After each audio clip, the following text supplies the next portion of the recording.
Love to see that kind of enthusiasm. Absolutely. Well, two business owners are fighting Norfolk City Hall. They want the city to pay them for shutting down roads around their businesses. The city closed down roads during a 2-year period to underground utility work, construct buildings, and build light rail. Tonight, Andy Fox tells us the court says they may have a point. Yeah, this is the scene that led to the lawsuit, Tom and Katie. The Norfolk City attorneys told Norfolk Circuit Judge Karen Burrell if she rules in favor of the business owners, it could open the floodgates to lawsuits from other downtown merchants.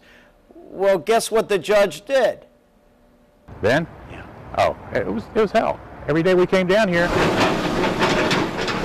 This was the hell Jim Close is talking about, on and off construction, 2007 to 2009 in downtown Norfolk. Road closures due to the construction of the Marriott Residence Inn across the street, the Belmont at Freemason Apartments,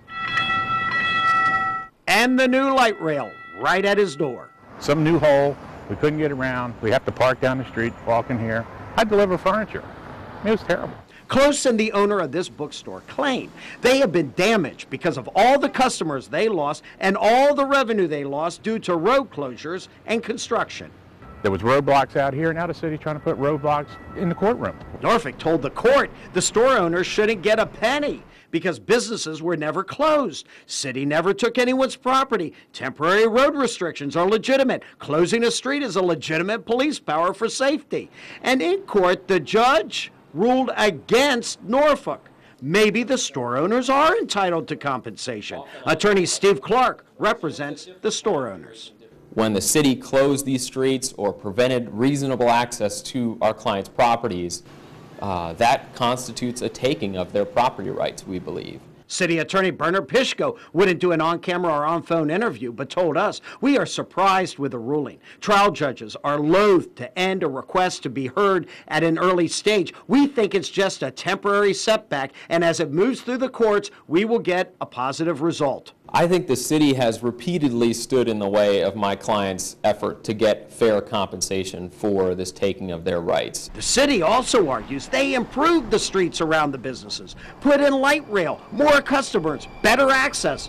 But that's not the way Close sees it. The only way you benefit from being on the light rail track is by having people on the light rail coming into your business. Exactly. Is that happening? No. Now, this is a case of inverse condemnation, taking of property by government without having to pay for it. The business owners claim the construction basically took their property by driving away customers, and they should be compensated because they weren't. Now, Jim Close reports that he's only had 2 customers in his antique store since light rail got underway, and the bookstore owner only 5. They can't stay open. Yeah. Well, let me tell you something.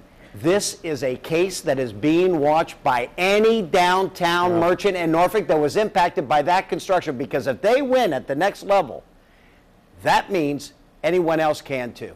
A lot more than 2 businesses we're talking about here too. A lot of them are waiting in line probably to. But these are the first 2 to really start going to court over the issue. All right.